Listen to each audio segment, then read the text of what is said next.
Historias para empezar el jueves. Ahora toca Cerdán, investigar a fondo a Cerdán. La UCO recibe ya el encargo del juez Puente de indagar en el patrimonio y los ingresos del secretario de organización del PSOE caído por corrupción. Curvas para María Chivite, presidenta de Navarra, que se ha enterado ahora de que su gobierno adjudicó obras a una empresa de la que el camarada Cerdán es copropietario encubierto. El número 2 del Partido Socialista de Navarra ha presentado la dimisión.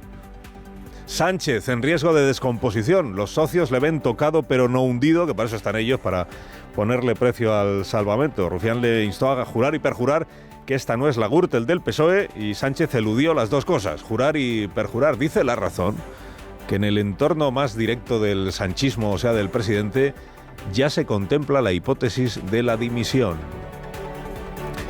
Y a 5 días de que el gobierno fije postura sobre la OPA del BBVA, el presidente del banco, BBVA, el señor Torres, en este programa reveló ayer que la consulta popular aquella que organizó el gobierno tuvo como resultado que la mayoría de los participantes no ven que la OPA afecte al interés general de los españoles, o sea que el gobierno perdió la consulta y que la ley, dijo Torres, no permite al gobierno endurecer las condiciones, solo mantenerlas o aliviarlas. Sería una sorpresa que Sánchez hiciera cualquiera de estas dos cosas.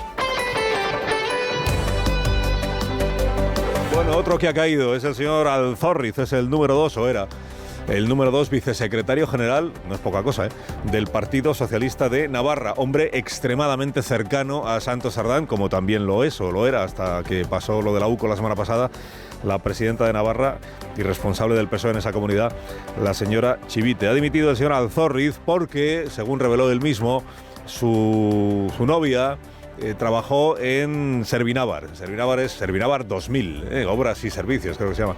Esta es la empresa de Anchón, te quiero un montón, Alonso, el amigo de Santos Sardán. Bueno, hasta ahora pensábamos que era la empresa de Anchón Alonso, que se ha presentado hasta la misma semana pasada, se ha presentado a concursos de la administración foral y ha ganado muchos de ellos. En los últimos 10 años está calculado que son 70 y tantos o 80 millones de euros de adjudicaciones. Sobre todo, ha participado en varias UTEs, uniones temporales de empresas, para conseguir importantes obras de construcción en Navarra. La más importante de ellas, los túneles de Velate. Bueno, sobre esta empresa está el foco de la investigación, de una parte de la investigación de la UCO, respecto de posibles irregularidades en las adjudicaciones y trato de favor por parte de quien adjudica. Claro, la sorpresa de esta semana...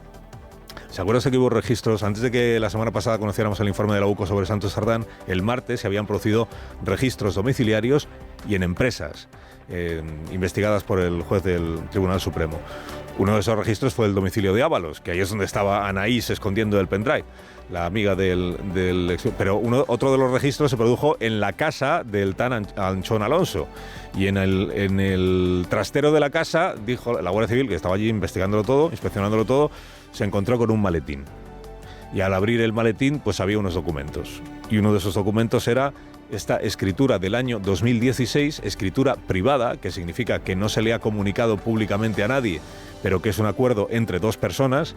Una de ellas es Anchón Alonso, propietario de esta empresa, y otra es Santos Sardán, al que Alonso transfiere el 45% de las acciones y convierte de tal manera a Santos Sardán en copropietario de la empresa Servinávar, que desde el año 2016 viene recibiendo adjudicaciones del gobierno de Navarra. En el gobierno de Navarra, en la época de Usue Barcos y en la época de Chivite, lo que dicen es que no sabíamos que Santos Sardán era el dueño de esta empresa, claro, o el codueño, el copropietario.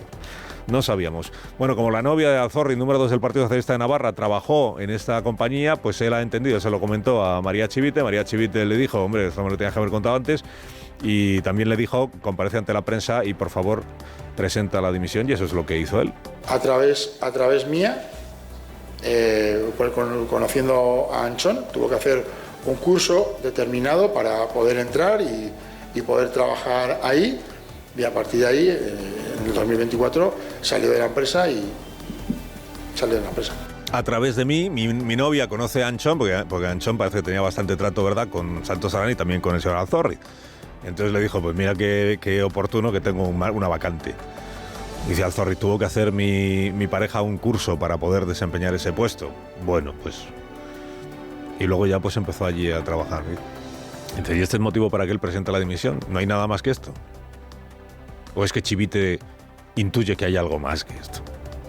Que hay algo más, por ejemplo, que Alzorriz, aunque él lo niega, estuviera al tanto de que Cerdán estaba detrás de la compañía en cuestión, de la empresa constructora en cuestión. Bueno, él dice que no.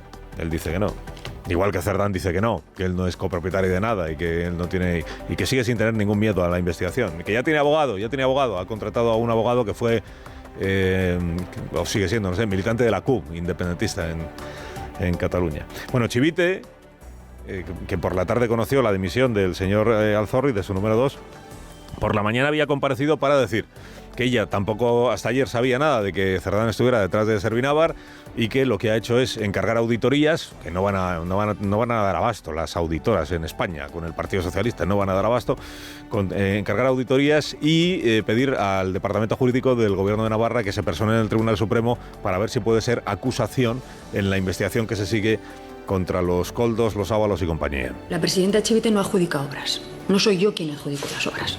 Ni nada he tenido que ver en el proceso de adjudicación, porque lo hacen las mesas de contratación bajo control legal y también de la intervención.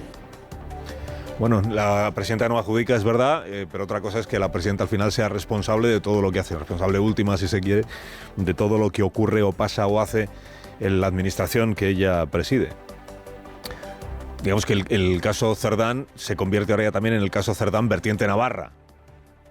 Está por un lado su labor como secretario de organización en la Dirección Nacional del Partido, primero como secretario de Coordinación Territorial desde el año 17, cuando Sánchez gana las primarias, o las vuelve a ganar, y después cuando releva a Ábalos o sustituye a Ábalos en la Secretaría de Organización, pero es que antes se había desempeñado como secretario de Organización el señor Cerdán en el PSOE navarro.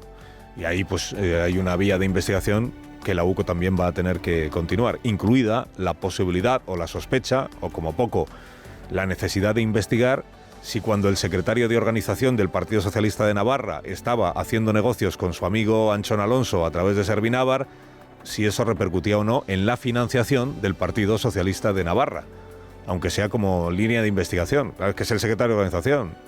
Si fuera un Mindundi, pues igual no habría sospecha alguna, pero si es el secretario de Organización, como poco es legítimo investigar si el partido pudo también beneficiarse de las actividades ilícitas del señor Cerdán. Presuntamente ilícitas, eso he dicho. Presuntamente ilícitas. El presidente ayer perdió pie en el pleno parlamentario. Se encontró con un rufián que ya había avisado a algunas personas de que iba a ir muy duro. Ya dijimos aquí, rufián, que no es que es una persona inteligente y que de vida parlamentaria tiene ya unos cuantos callos y unos cuantos trienios. Rufián dijo, salgo muy duro contra el presidente en el asunto de la corrupción en el hemiciclo, aunque luego me reúna con él y hablemos de cómo está la situación. Ya en privado, que es donde ya se puede ser menos duro, digamos. Bueno, efectivamente la intervención de Rufián fue muy dura, porque le dijo a Sánchez esto de jure y perjure que esto no es la Gürtel del Partido Socialista y que no hay un P. Sánchez. Esto a Sánchez le debió sentar con una patada en los principios que él defiende. Y entonces incluso la crónica del País dice que a Sánchez se le hincharon las venas del cuello. Al escuchar a Rufián se empiezan a leer expresiones en algunos diarios poco habituales. Bueno, entonces, el presidente Sánchez se ha reunido con los socios. Dices, ¿para qué? O sea, esta ronda de contactos, ¿para qué ha sido exactamente? Si no va a haber cuestión de confianza. Bueno, pues para tomarle la temperatura a los socios. En realidad parece que son los socios los que le han tomado la temperatura a Sánchez y algunos de ellos han salido de la reunión. Rufián dijo que le ha encontrado tocado, otros han dicho que le han encontrado hundido al presidente. Hay quien incluso sostiene, lo cuenta hoy El Español, que estuvo al borde de las lágrimas en la conversación privada que tuvo con Sánchez. De tal manera que digamos que empieza a cundir la sensación de que esta certeza de que la legislatura llegará hasta el año 27 parece que flaquea. Les he contado antes que el diario La Razón hoy publica una información que dice que en el entorno del presidente, o en fuentes del sanchismo, no de los críticos, en el sanchismo, ya se contempla la hipótesis de que Pedro Sánchez presente la dimisión. Que hay algunas personas que dicen que es imposible que llegue al mes de agosto en una situación como esta. ¿Por qué? Pues no solo por lo que ya ha salido, y por la dificultad de convencer al personal de que nunca supo nada durante 8 años de lo que hacían sus dos secretarios de organización, o del tono de las conversaciones que tenían Ábalos y Koldo sobre señoras, sobre mujeres. No solo por eso, sino por lo que está por venir y por la incertidumbre sobre lo que se podrá revelar a partir de ahora. ¿Qué más habrá? Hoy dice La Razón también que en el pendrive que tenía Anaís, o que Anaís intentó escamotear a la Guardia Civil en el registro a Ábalos, que en ese pendrive hay conversaciones que afectan a Pedro Sánchez. Supongo que no sobre mujeres, pero que hay conversaciones que afectan a Pedro Sánchez y a otros dirigentes del Partido Socialista, bueno, como especulación, digamos, como especulación.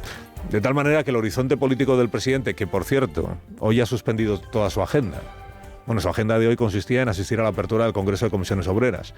Y ayer se anunció que no va a acudir el presidente. Acudirá la vicepresidenta María Jesús Montero, en calidad de suplente, supongo. O sea que las especulaciones pues siguen adelante. O digamos que arrecian las especulaciones, sabiendo que no hay cuestión de confianza porque podría perderla el presidente. Sabiendo que los socios, los independentistas, por ejemplo, están en reclamarle cosas que nada tienen que ver con la corrupción, como precio para una cierta estabilidad, pero sabiendo sobre todo que hay un partido político que se llama Podemos que ya está en la oposición y que ha dicho que Sánchez ya no está capacitado para dirigir o para presidir un gobierno progresista. La semana que viene el Consejo de Ministros tiene que tomar una decisión sobre la OPA del BBVA al Sabadell. El señor Cuerpo, ministro de Economía, elevó el asunto al Consejo de Ministros y antes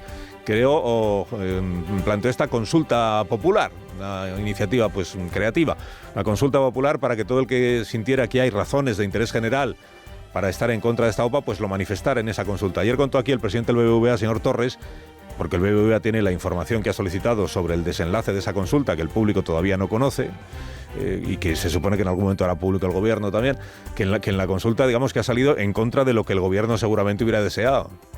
Porque la mayoría de quienes han participado entienden que no hay razones de interés general para oponerse o endurecer las condiciones de esta OPA. Y también dijo el señor Torres que en el caso de que el gobierno endureciera las condiciones, él entiende que la ley no permite al gobierno endurecer, le permite mantener o aliviar condiciones, y que si lo que hace es endurecer, siempre le cabe al BBVA ir a la vía judicial. Nuestra interpretación de la Ley de Defensa de la Competencia es que el gobierno lo que puede hacer es mantener o suavizar las condiciones impuestas por la CNMC. No puede endurecerlas. Esa es nuestra interpretación. Esa es la interpretación del BBVA y ya veremos el martes si es la interpretación del Consejo de Ministros que a día de hoy aún preside Pedro Sánchez.